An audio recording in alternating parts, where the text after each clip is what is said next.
இப்போ நீங்க பத்திரிகையில பார்த்திருப்பீங்க, திரு ரகுபதி எட்டப்பர் இங்கிருந்து போனவர், அப்படித்தானே? உங்களால் அடையாளம் காட்டப்பட்டவர் திரு ரகுபதி. இதே புரட்சி தலைவி அம்மா அவருக்கு அமைச்சர் கொடுத்த அழகு பார்த்தாங்க.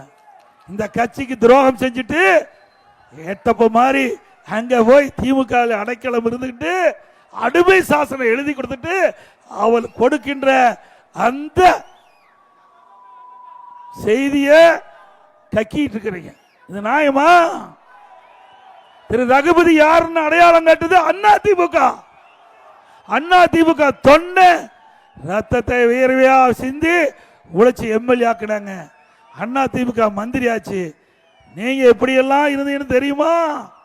திரு ரகுபதி அவர்களே, எங்களை பற்றி பேசியிருக்கிறீங்க. எடப்பாடி பழனிசாமி ஊழல் செஞ்சாருன்னு சொல்லிக்கிறீங்க. நான் நீதிமன்றம் போய் நிரபராதி என்று மக்கள் முன் நிற்கிறேன்.